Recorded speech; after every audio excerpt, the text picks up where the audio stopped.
Hi friends, welcome back to my channel. ഇന്ന് ഞാൻ വന്നിട്ടുള്ളത് നമുക്ക് ഉഴുന്നൊന്നും ചേർക്കാതെ ഉണ്ടാക്കിയെടുക്കാൻ പറ്റുന്ന പഞ്ഞി പോലുള്ള ഒരു ദോശയുടെ റെസിപ്പി ആയിട്ടാണ് കേട്ടോ വന്നിട്ടുള്ളത്. അപ്പോൾ നമുക്ക് സമയം കളയാതെ പെട്ടെന്ന് തന്നെ വീഡിയോയിലോട്ട് പോയാലോ. അപ്പോൾ നമ്മുടെ ദോശ ഉണ്ടാക്കുന്നതിന് വേണ്ടിയിട്ട് ഞാനിവിടെ പച്ചരിയാണ് കേട്ടോ എടുത്തിട്ടുള്ളത്. ഒരു കപ്പ് പച്ചരി ഒരു ബൗളിലേക്ക് ഇട്ട് കൊടുക്കാം. അതിൻ്റെ കൂടെ തന്നെ ഒരു 1/2 ടീസ്പൂൺ ഉലുവ ചേർത്ത് കൊടുക്കാം. ഇനി ഇതിലേക്ക് വെള്ളം ഒഴിച്ചു കൊടുത്തിട്ട് അരി ഒന്ന് 3-4 പ്രാവശ്യം നല്ല പോലെ കഴുകിയെടുക്കാം. ഇപ്പം ഞാനിവിടെ അരി നല്ല പോലെ കഴുകിയെടുത്ത് കൊണ്ടുവന്നിട്ടുണ്ട് കേട്ടോ. ഇനി ഈ ഒരു അരി മൂടി കിടക്കുന്നതിന് ആവശ്യമായിട്ടുള്ള വെള്ളം ഒഴിച്ചു കൊടുക്കാം. ഇനി നമുക്കിത് മൂടി വെച്ചിട്ട് ഒരു 4 മണിക്കൂർ നേരത്തോളം ഒന്ന് കുതിരാനായിട്ട് വെക്കാം. അപ്പോഴത്തേനൊക്കെ നമ്മുടെ പച്ചരിക്ക് നല്ല പോലെ കുതിർന്ന് കിട്ടിയിട്ടുണ്ടായിരിക്കും കേട്ടോ.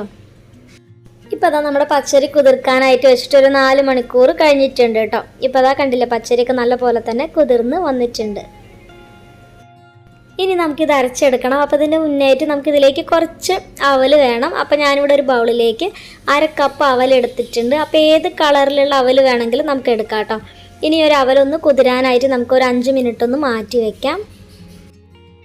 ഇനി മിക്സിയുടെ ജാറിലേക്ക് നമുക്ക് പച്ചരി മുഴുവനായിട്ട് ഇട്ട് കൊടുക്കാം. അപ്പോൾ കൂടുതൽ എമൗണ്ടൊക്കെ എടുക്കുകയാണെങ്കിൽ 2 പ്രാവശ്യമായിട്ട് അരച്ചെടുത്താൽ മതിയാവും. ഞാനിവിടെ മുഴുവനായിട്ട് ഇതിലേക്ക് ഇട്ട് കൊടുത്തിട്ടുണ്ട്. ഇനി ഇതിലേക്ക് 1 കപ്പ് തേങ്ങ ചിരകിയത് ചേർത്ത് കൊടുക്കാം.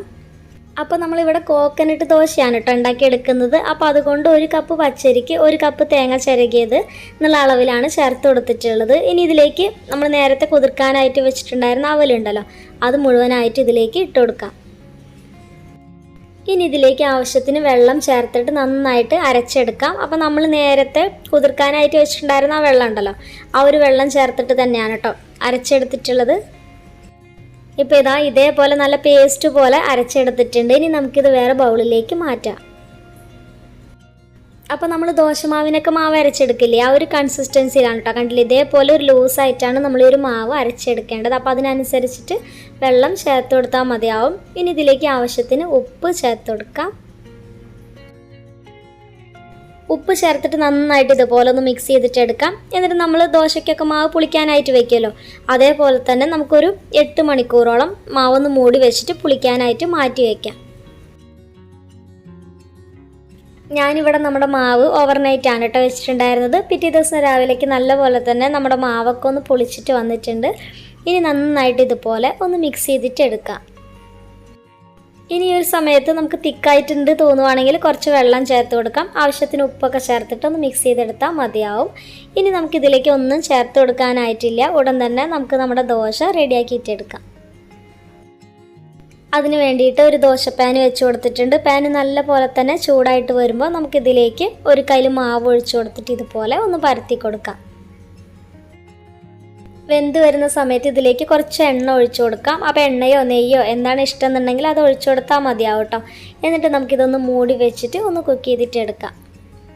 ഇപ്പോൾ ഇത് ഒരു സൈഡൊക്കെ നല്ല പോലെ തന്നെ റെഡിയായി വന്നിട്ടുണ്ട്. ഇനി അപ്പുറത്തെ സൈഡും കൂടെ ഇതേപോലെ തന്നെ നമുക്കൊന്ന് മൊരിയിച്ചിട്ടെടുക്കാം. 2 സൈഡിലും കുറച്ച് എണ്ണ ഇതേപോലെ തന്നെ ഒഴിച്ചു കൊടുത്തിട്ടുണ്ട്. ഇപ്പോൾ ഇതാ നമ്മുടെ ദോശയ്ക്ക് നല്ല പോലെ 2 സൈഡും നല്ല സൂപ്പറായിട്ട് റെഡി ആയിട്ട് വന്നിട്ടുണ്ട്.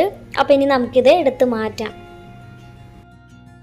അപ്പോൾ നമ്മുടെ ഉഴുന്നൊന്നും ചേർക്കാതെയുള്ള അടിപൊളിയായിട്ടുള്ള കോക്കനട്ട് ദോശ ഇവിടെ റെഡി ആയിട്ടുണ്ട്. ഇനി ഇതേപോലെ തന്നെ നമുക്ക് ബാക്കിയുള്ളതെല്ലാം ഉണ്ടാക്കിയിട്ടെടുക്കാം. പച്ചരി തേങ്ങയൊക്കെ ചേർത്ത് അരച്ചെടുത്തത് കൊണ്ട് തന്നെ നല്ല ടേസ്റ്റാണ് കേട്ടോ കഴിക്കാനായിട്ട്. അപ്പോൾ വളരെ എളുപ്പമല്ലേ, നമുക്ക് ബ്രേക്ക്ഫാസ്റ്റിന് ഉണ്ടാക്കിയെടുക്കാവുന്നതേ ഉള്ളൂ. അപ്പോൾ എല്ലാവരും ഇതുപോലെ ഒന്ന് ട്രൈ ചെയ്ത് നോക്കുക. എന്നിട്ട് ഇഷ്ടമായിട്ടുണ്ടെങ്കിൽ നിങ്ങളുടെ അഭിപ്രായമൊക്കെ താഴെ കമൻറ്റ് ബോക്സിൽ എഴുതി അറിയിക്കാം കേട്ടോ. അപ്പോൾ റെസിപ്പി ഇഷ്ടമായിട്ടുണ്ടെങ്കിൽ ഒന്ന് ലൈക്ക് ചെയ്യുക. ഇതുപോലുള്ള ഒരുപാട് ഈസി ബ്രേക്ക്ഫാസ്റ്റ് റെസിപ്പീസൊക്കെ അപ്ലോഡ് ചെയ്തിട്ടുണ്ട്, അതൊക്കെ ഒന്ന് കണ്ടു നോക്കാം കേട്ടോ. പിന്നെ ഇതുവരെ ചാനൽ സബ്സ്ക്രൈബ് ചെയ്തിട്ടില്ലെങ്കിൽ ഒന്ന് സബ്സ്ക്രൈബ് ചെയ്ത് സപ്പോർട്ട് ചെയ്യും കൂടി ചെയ്യണേ. അപ്പോൾ നമുക്ക് നാളെ വേറൊരു അടിപൊളി റെസിപ്പി ആയിട്ട് വീണ്ടും കാണാം. Thanks for watching.